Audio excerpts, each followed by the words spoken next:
A miracle is when a man can receive nothing except it be given to him from above, where you can look at the blessing and you don't know where it came from and you don't deserve it. You couldn't predict it. You couldn't tell how it came about, and yet the blessing landed. And I came to tell somebody right now, maybe you are unemployed, but you will be like the 4 lepers at the gate of Samaria.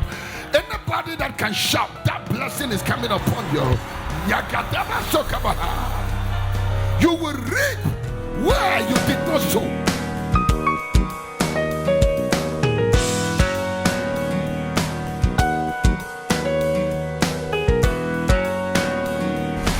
I pray that you will learn to rejoice when you are reaping. Because you know what? Our society makes it in such a way that when you are even receiving, you feel guilty. Oh, look at when somebody gives you money, the way your face can just change. Do you know that in life, sometimes you are happier when you are giving money to people than when they are giving to you? Because when they are giving to you, you feel embarrassed. Oh, it's okay. It's okay. It's okay. The way you have even squeezed your face, it's as if they are rather taking from you, because the society has made you think it is a wrong thing to receive. So many people don't know how to rejoice when they are reaping. This year your wages will increase, your salary will increase, you will be rewarded for every labor you have been forgotten. Somebody is about to give you some money they have forgotten to give to you. Come and clap your hands and scream like a talking. In the year of the Jubilee, he said you shall return, and you will not only return, but you will return and God will reverse something. Everybody say reverse, reverse, reverse, reverse, reverse, reverse, reverse. One sower and another reaper. That is the saying. One soweth and another reapeth. Jesus said this is the saying, but I want to show you which one is your portion. He said, you is my disciples, I love you. You will not be the one sowing. Jesus told them, no, you won't sow. 4 months to the harvest, that is if you are sowing and waiting for the harvest. But you, these people, I love you, bro. I love you, and I'm not going to let you go through the laborious procedure of sowing. Look at the way you are looking at me with your religious mentality. Brother Eastwood, are you teaching us to be charlatans? I'm not teaching you to be charlatans. I'm teaching you to be people that walk in the blessing. That goodness and mercy shall follow you all the days of your life. How many times have you been the one who was laboring and others were reaping? I pray that in your family, others will dig, others will carry, others will labor, others will hustle. But in your case, you will reap. May you be the reaper and not the sower. One sower and another reaper. Now watch this. Do you notice that sometimes the most prayerful pastors, their churches don't grow? I'm about to show you something today. And that is because they are praying, but they don't have revelation for receiving. So when they pray and the atmosphere is good, they pray, the atmosphere is very good, but they don't know how to make simple poster. So after they praying and the heaven is open, a lazy pastor who knows how to design nice flyer will then design a nice flyer and receive the souls, and you are continuing to pray.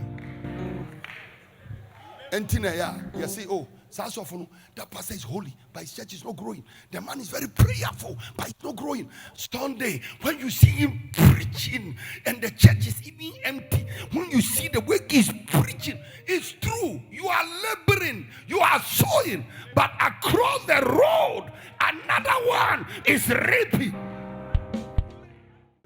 Pastors can be in a town for 20 years. A new pastor will just appear.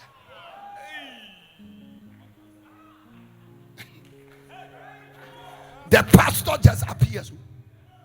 He has done nothing. He was not there to fast and pray. He just came into town. And the only thing is that he knows how to walk.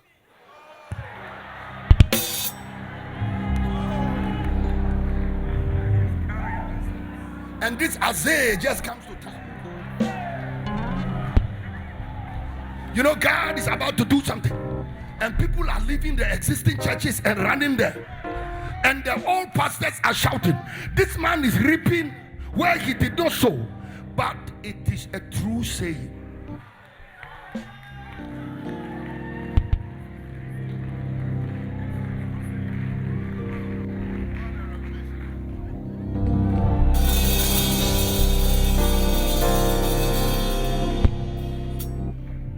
And you see the old pastors who were there very angry, shouting, complaining, accusing the people.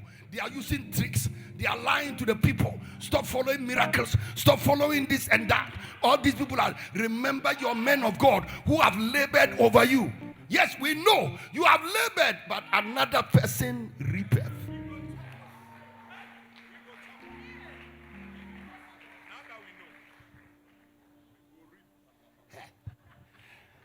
I send you to reap that whereon you bestowed no labor. And Jesus still thinks you have not understood what he's saying. So he continued the statement. Other men labored, and you have entered into their labors. From today, may you enter another man's labor. I said, may you enter another man's labor. I said, may you enter another man's labor. May you enter another man's labor. May you enter another man's labor. Come on, shout it.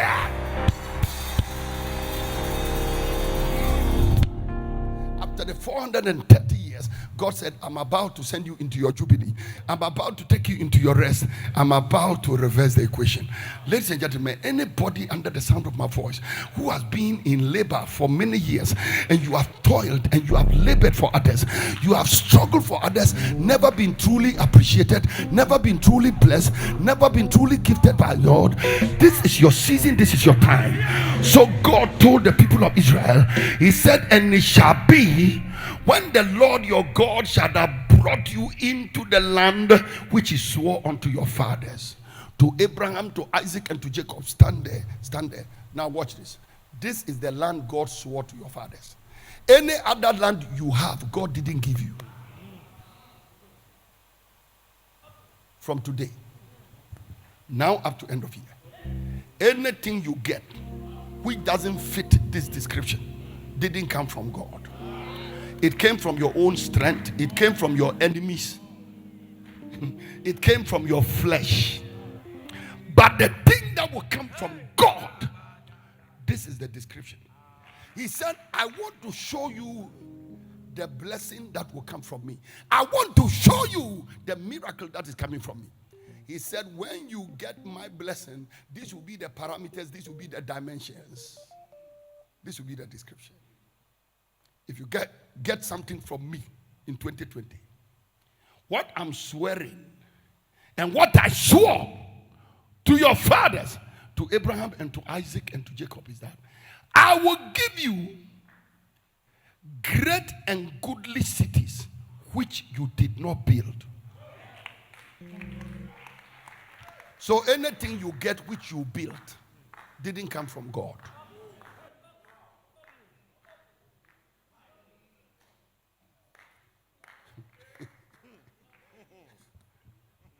I know I'm confusing some people right now. So should I stop the house I'm building? No. Just know that God is using you to build it. But you are not the builder, because except the Lord build a house, the labor in vain that build it. And except the Lord keep the city. The watchman. And because it is God building it, you are just the vessel. You are the channel. He will pass the iron rods through you, the cement through you, the electricals through you, but you are not the builder. So the Lord is here.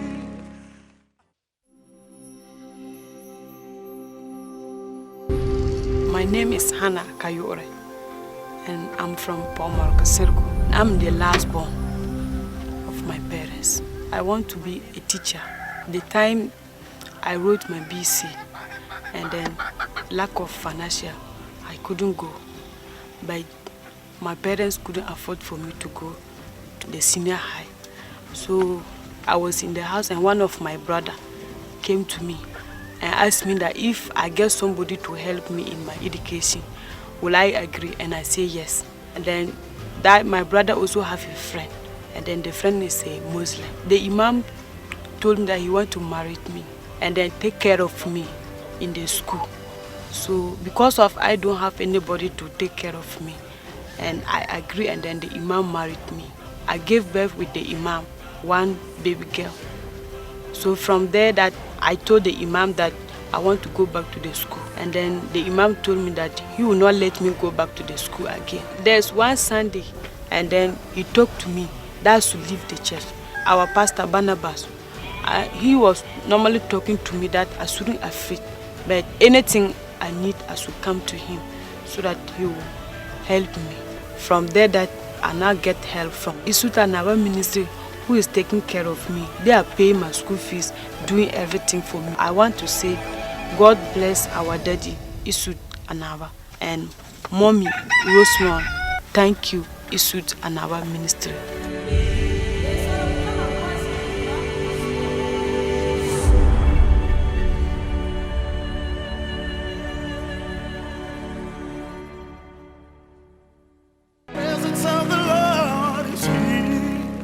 Almost every 1 month, you are out of Ghana. You are walking in these beautiful cities. Amsterdam, London, sleeping in all these hotels and moving and coming. And our mind is still, we live in Bolga. God is just telling me right here that I have given you to live in cities which you didn't build. Sometimes we go and stay in a hotel 8 days and I'm not seeing a black man there. And I tell Pella, have you noticed for 8 days we're here? No black man. I'm living in cities I didn't build. You will see furniture in your house, you don't know how they came. You will see a refrigerator, you don't know how it came. Makadasakabasha. We've been in bondage for too long. Listen, stop accusing. Tell somebody standing by you, stop accusing me for enjoying. Because when I was suffering, you were not there. He said you were in bondage for a long time. And because of the bondage, you were in for a long time. Now, I want to bless you. Now, sit down. Let me tell you something and conclude. From today, may you reap these 3 things, though you didn't sow them. Everybody say souls, spirit, and substance. I asked the Lord, how did they reap souls? He said all the souls they were preaching to were not in shrines and fetish houses. All the souls they were preaching to and the souls that followed Jesus, they were in the synagogue. That means the Pharisees were the ones preaching to them. The Pharisees, they were the ones nurturing them. The Pharisees were the ones teaching them the Torah and the law, and they kept them until the disciples came and preached to them and received them into the kingdom. So it was the Pharisees who labored, and Jesus said they labor from kingdom to kingdom, and they make proselytes and they win souls.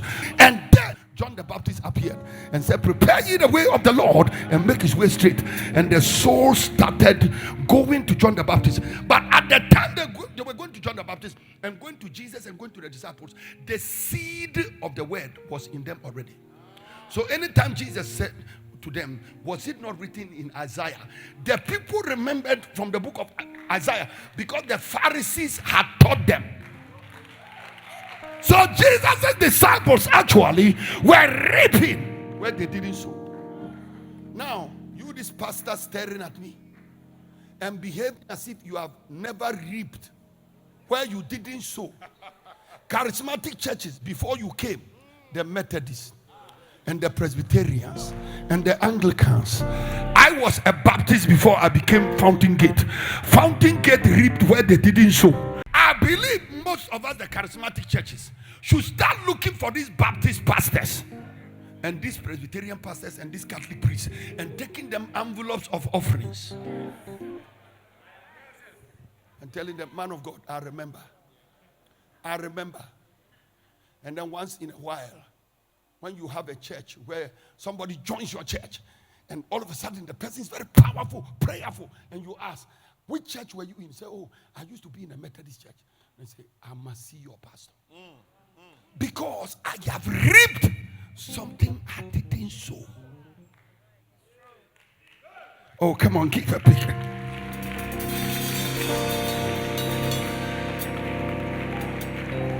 I said, Lord, what did the disciples reap which they didn't sow? The Lord told me souls. He said the Pharisees were the ones who labored. The high priest labored. The Jewish religion labored. Otherwise, all these people would have been worshipping Ashdod, Ashtaroth, Baal. And these Pharisees kept them away from this dangerous witchcraft and idolatry, waiting for the disciples to appear. And he now said, I'm sending you to preach. Go and enter the labor of others. Reap where others have sown.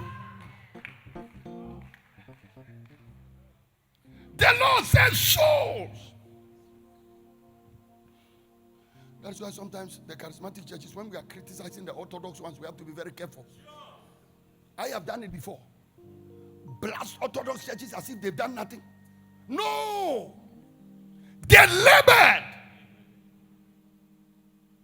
They sang the hymns before our crazy songs came. Listen, the man who went peace like a river, the man labored. His whole family died in a ship crash. The whole family died. The man went and labored with the song. When peace like a river attended my way,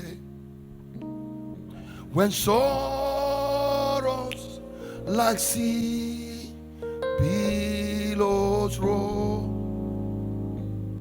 whatever my Lord thou hast taught me to say, it is well, it is well with my soul, it is well, it is with my soul, with my say.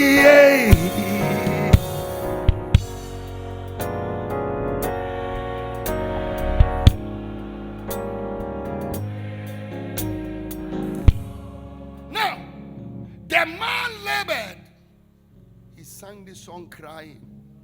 He has lost his whole family. After many years, a charismatic gospel singer takes the same song, changes it to reggae. When peace like a river attended my way, when sorrows like sea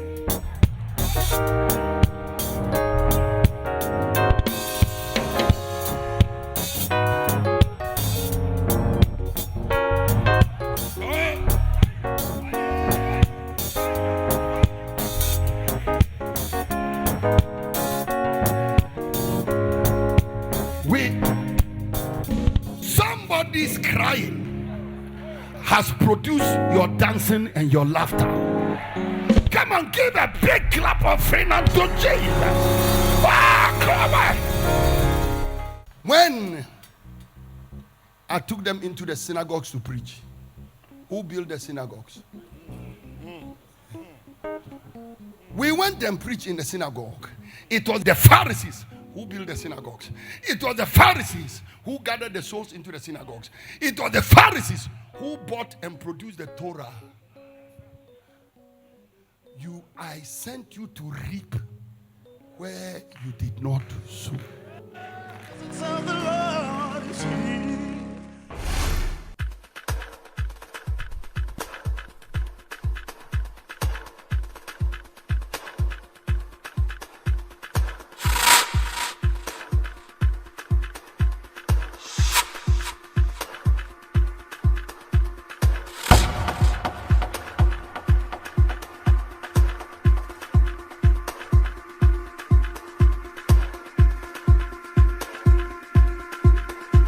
mission to reposition the body of Christ for the return of our Lord Jesus Christ. We educate, we empower, we engage them in activities like this.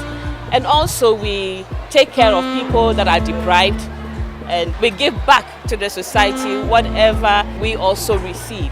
If your toothbrush is the hard type, you will not be able to brush your gum. You can't brush the tongue. You can only brush the teeth, because when you brush the tongue, it will injure the tongue. When you brush the gum too, you will feel pain. What we are doing today is one of the ways by which we are helping to take care of the people of Ghana, especially with children. We know that when you train up a child in the way that he should go, he will not depart from it. The reason why we embarked on this oral health program is because we realized that the incidence of dental diseases have increased a lot in our nation.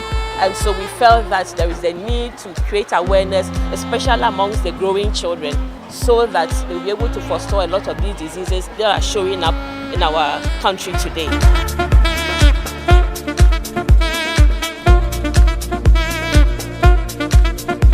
Partners of EAM have also contributed. Join us in Anaba ministry. You will be a blessing to other people. We are blessed to have Anaba Ministries here. Parents wake up in the morning, they leave them and then they go to work. They have little time for their appearance and then their oral health. With this first move by Anaba Ministries, the parents will take it upon themselves to check their children, especially their dental and oral care, so that it wouldn't aggravate till they get to the hospital. We can do something about it, and it would go a long way to help the children. I will advise parents every now and then they should be able to get their children to open up their mouth so that they can examine to be sure that everything is okay, their teeth are white, and then also to brush their teeth before they go to bed and even in the mornings. Not only that, but we do it effectively. The toothbrush, and then you start from the top. Then you angulate the brush at 45 degrees between the tooth and the gum. The angle at which you tilt the brush is very, very important. And for many people, even brushing the tongue is a problem. And so we came here to teach these things so that these children can grow up, first and foremost, with self-confidence. There are many people who lack confidence because when they open their mouth, maybe they have halitosis or bad breath, or the color of their teeth is not good. And so they lose many good opportunities. But when we get them at this stage and they grow up with these principles, then we can be sure that our nation is going to be better.